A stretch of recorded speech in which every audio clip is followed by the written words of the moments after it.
Hablamos de los miedos que puedes tener con relación al parto, al embarazo y a toda esta experiencia, pero una de las cosas que quiero hablar alrededor del miedo es sobre la cultura que hay alrededor del miedo.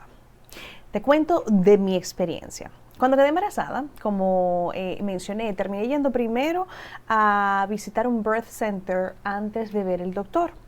Cuando uno llama al doctor, por lo menos en Estados Unidos, generalmente te dicen que tienes que esperar por lo menos a 6 u 8 semanas porque realmente no hay nada que ver.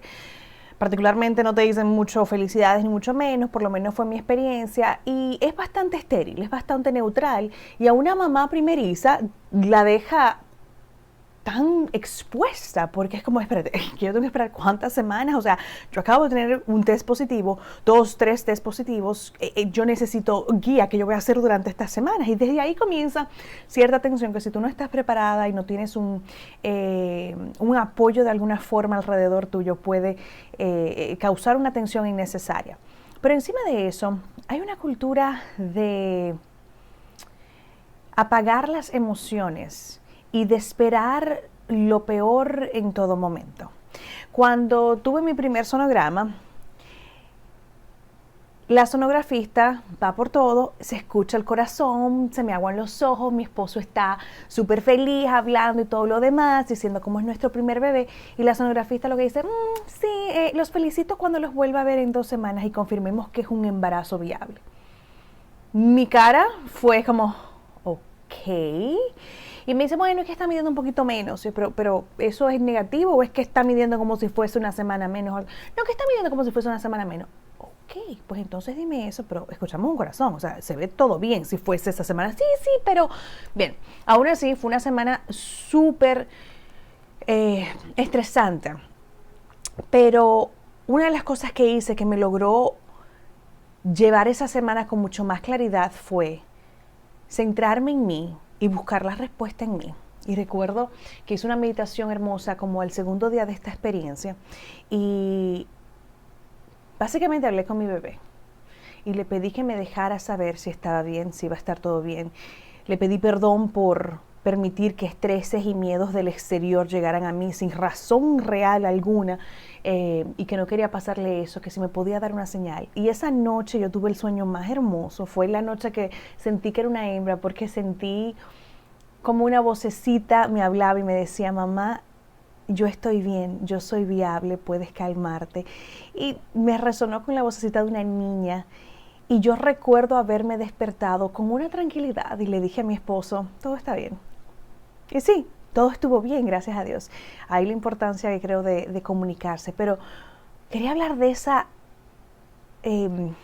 cultura de miedo que hay alrededor del parto, porque aunque en Estados Unidos y en nuestros países latinos la forma en que se manejan las cosas es diferente, por ejemplo, es más común que doctores latinos te vean inmediatamente versus aquí, sí hay una cultura de temor en relación al proceso completo.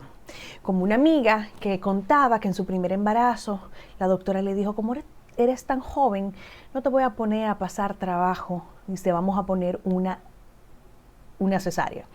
Es una frase bastante común, el no te voy a poner a pasar dolor, no te voy a poner a pasar trabajo. Y desde el principio, si un doctor, la persona que ha estudiado, la que está educada en el tema, la que debería saberlo todo, la que ha experimentado muchos más partos y embarazos de lo que yo jamás he tenido contacto con, me dice que eso es pasar trabajo, que eso es poner mucha presión y tensión al bebé, que tu cuerpo no debería pasar por eso, que no hay necesidad de hacer eso. Ese es el inicio, esa es la primera estampa, ese es el sello que se le pone a una mujer que está pasando por un proceso tan importante. Y si esa mujer no toma las riendas de su propio embarazo, es casi imposible que termine teniendo un parto natural, que así sueña. Entonces, hay varios temores. Hay mujeres que dicen, bueno, yo voy a intentar, pero si no tal cosa. Una amiga que tuvo un embarazo y un parto vaginal porque se mega preparó y tenía un equipo y tenía una dula y todo lo demás, me contaba cómo al llegar a la sala de parto era la única que iba a intentar tener un parto vaginal, que absolutamente todas, y me decía que la sala estaba llena, estaban siendo preparadas para cesáreas y que fueron muchas las mamás que le decían, y tú vas a aguantar ese dolor, y tú vas a aguantar ese dolor. Ay, no, mija, no aguantes ese dolor.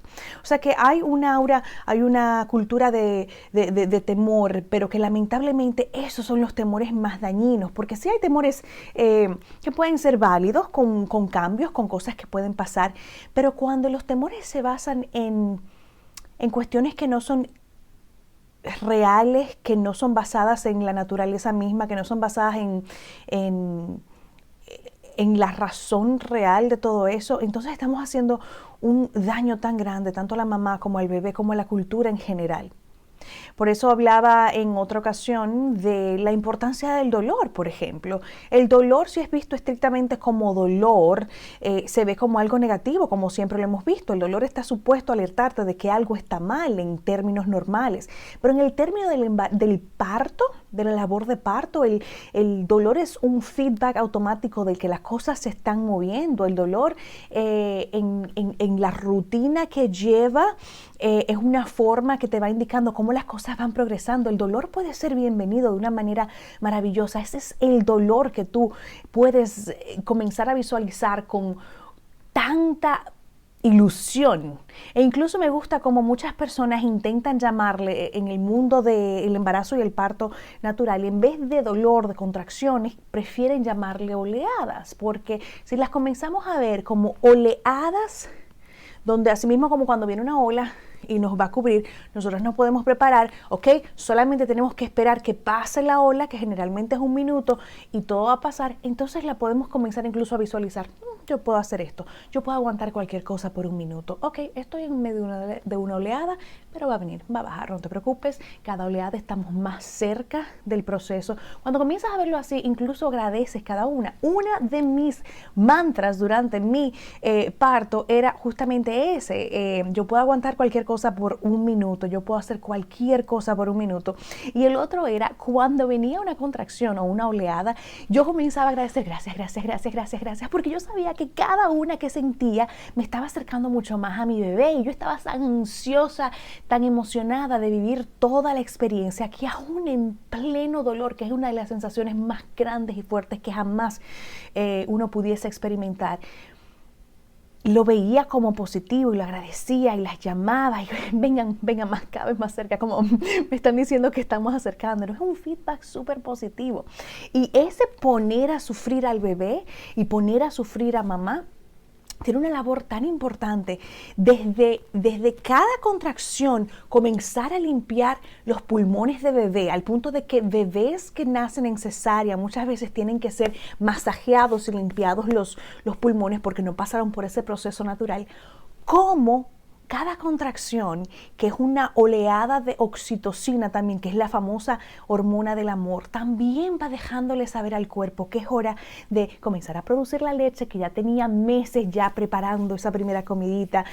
Comienza a hacer un proceso hormonal positivo en mamá también, para que haya un buen bond, una buena conexión con bebé, y eso tiende a reducir los números de personas con depresión postparto. O sea, hay una cantidad de cosas hermosas en el proceso que, si lo comenzamos a ver como lo que es, si le quitamos ese tag, ese nombrecito de dolor, de pasar trabajo, de todos los miedos negativos que hay alrededor de todo eso, podemos motivar a nuevas mamás a que tengan una experiencia mucho más empoderadora y que sepan que ellas tienen una labor muy importante que hacer y que no son solamente el objeto de estudio.